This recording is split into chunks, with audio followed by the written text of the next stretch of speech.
sitting here with Al Stewart and Peter White. The two of you have worked together for a long time. When did you first meet and what were the circumstances? Peter? I was asked to audition for Al in 1975 by his manager, and I think I learned a few songs from the LP, which the LP was Modern Times, which came out, which I think just come out in 1975, and I went to audition for Al, and I was playing keyboard.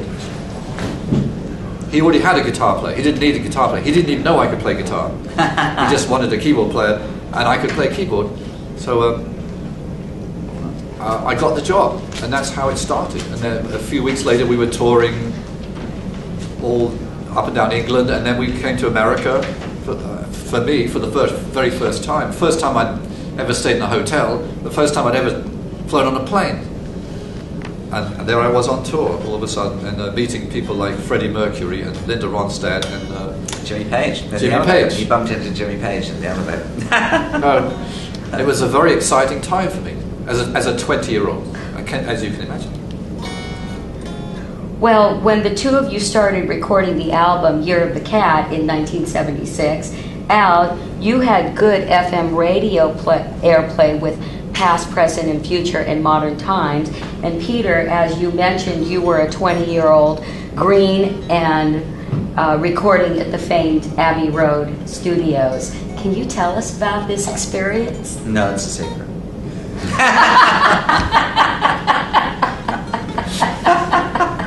Did you record Modern Times also at Abbey Road? Yeah, with Alan Parsons. Well, because the big news is that Peter was sitting around where we were recording this song On the Border, and we needed Spanish guitar, and as Peter says, I had no idea he could play Spanish guitar, and so he goes down and picks up my old guitar that I probably cost $50, I think, and Peter picks it up and he played the solo. I think it was like the first or second take.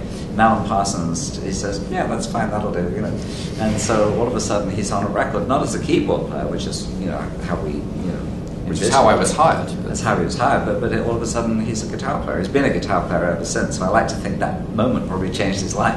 Yeah. In fact, at this show tonight, we have the very guitar that I played on that song back in 1975. The nylon string guitar. And the strings that haven't been changed. Same strings, and we're going to bring it out, and I'm actually going to play it. And I hope that it's all going to work. It's a great idea, but we hope it's going to work. Yeah. Well, if it doesn't matter. If I could go back and make the record again, I wouldn't change anything. It's the very last song, I think, on the Time Patches LP. It has an orchestra on it. I remember being in the Abbey Road Studios once again, and when the orchestra was being added, and I was quite moved to hear something that I'd written sounding that.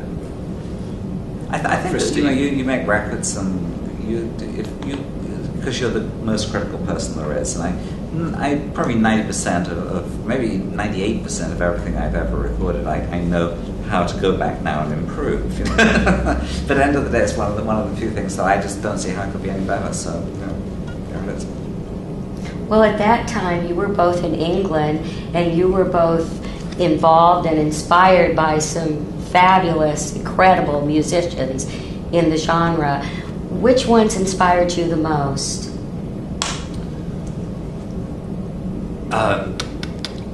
Growing up in England, I listened to a group called The Shadows. Well, we all did. Oh, we all did, yeah. It was an instrumental guitar group that never quite made it to America. They became famous actually as Cliff Richard's backing group. Every guitar player, I think, that grew up in England listened to that. The guitar player's name was Hank Marvin, and that certainly inspired me. He played a lot on the low notes, the low strings of the guitar. I always liked that. Doing Manning did the same thing. Yeah. I would say so. Hank Marvin. I don't think you can talk to anyone about Generation that wouldn't cite Hank Marvin as a seminal influence. Going back even before him, of course, Lonnie Donegan was the man who created the British invasion. He created everything. Nothing would have happened without Lonnie Donegan. John Lennon wouldn't have joined a skiffle group. He wouldn't have met Paul McCartney. There wouldn't have been a British invasion. You'd still have guys with quips called Bobby singing horrible songs. And it was like America was on its way back to 1955 in 1963. I mean, it had all the bobbies had taken over, and roses were red and violets were blue, and we were headed, back into sort of ballad territory. I mean, it was only a step away from Mitch Miller. You would think that Chuck Berry and Lieber and Stoller had never really existed. Like if you stepped off a plane in 1962, all that was changed basically because Lonnie Donegan inspired John Lennon. He met Paul McCartney, and it changed the face of British rock, which we then exported to you. So Lonnie Donegan is without doubt the single most important person in English pop history. And you don't know about him in this country, and that is your downfall. If you had known about Lonnie Donegan, you could have invaded us instead of the other way around. Well, both of you decided to move to America. How did that come about, and when did that come about? Did you do it at the same time? Yeah, we had the band, and then we had the Modern Times album came out, and we toured. And then we went back and did the Year of the Cat record, and that took an awful long time to break. I mean, it was one of those records that, in retrospect, it's strange, but it was going up the charts like sort of 5 or 10 places a week. It would be like 97, then it would be 83, and then it would be 74, and it was. We were supposed to do a 6-week tour, but after 3 months, I mean, the record was like sort of number 31 or something. It was still going up. We just couldn't go home. It took about 6 months for that record to finally get into the top 10. And the record company just wouldn't let us off the road. I mean, I think the tour went on for 7 months at the end, because it took that long to for the record to break. But it was fun because instead of record going like, I mean, nowadays they sort of go all the way up and all the way down in a fortnight, and it was it was just every week we thought, well, that's it, that's as far as it's going to get, and then boop, went up a bit more. There was one terrible week where it was number 22, and then the next time I looked it was number 21, and I thought, so close, we're not going to make the top 20, but that was number 15 or something, and that was number 10. So it was, we basically, by then, what happened was the record company, I moved into an apartment here, and every time we made another 10 places in the chart, the record company bought me a piece of furniture. So I got a table, and then I got a few chairs, and I got a bed. By the time, at the end of 6 months, I mean, I had furniture. There was no reason to go home. The success was all in America. It wasn't a success in England, although Al had a lot of success in England early on as a folk artist. But the real pop success came in America, so Al decided he would stay and live in Los Angeles and live the life of a rock star. Yeah, but you can't do anything. Yeah, and I decided that I would follow on, basically to keep my job. That's really why it happened. And besides, it was fun. Yeah, and Al said, we're going to put a band together in America, and we're going to. So I said, okay, well, I'm on my way. I just came over, and all I had was a little suitcase. And half of that was LPs, by the way. LPs and a couple of shirts. What I did was I opened up my house, and I called all my friends, and I said, come and take everything away. And like you, I kept the LPs, but they took my bed and my furniture, and they took everything. Basically, it was like having like African ants or something go through there. I mean, they took everything.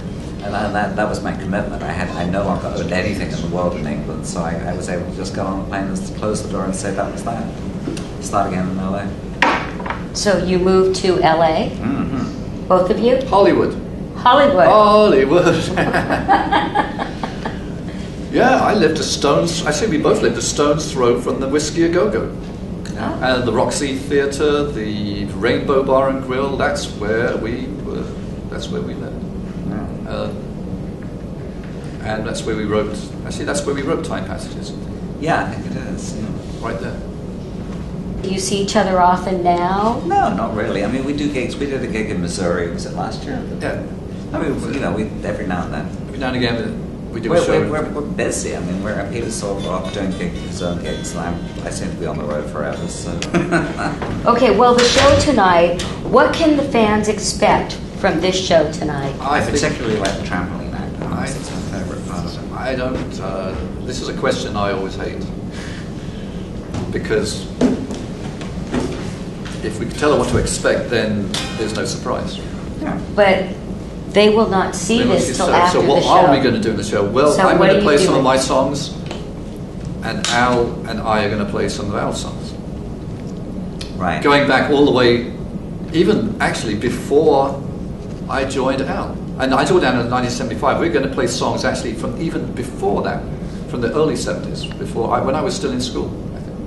I'm going to play songs I wrote in a previous incarnation before I was even born. We're going to way back. Are you going to be doing some more of these reunions? I don't know. I mean, the future is unseeable. If we're asked to, I mean, this was all put together by some very good people here in David Liskin, yeah, David put Liskin it together, put it yeah. together. So we're very happy to do this. But it would take someone with vision like David to put a show like this together. We're just the hired help. We're the entertainment, but he's the show. Well, thank you very much for spending a few minutes with us. You're welcome. We really You're most appreciate welcome. it. The show goes on right now. The show goes on. The show goes on.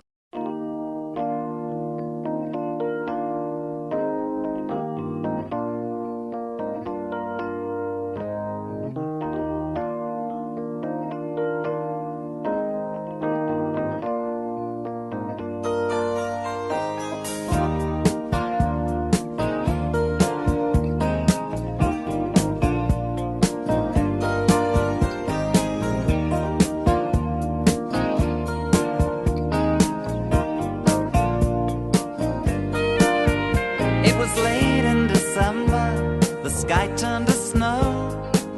All around the day was going down slow. Night like a river beginning to flow. I felt the beat of my mind go drifting into time passages. Yes, go falling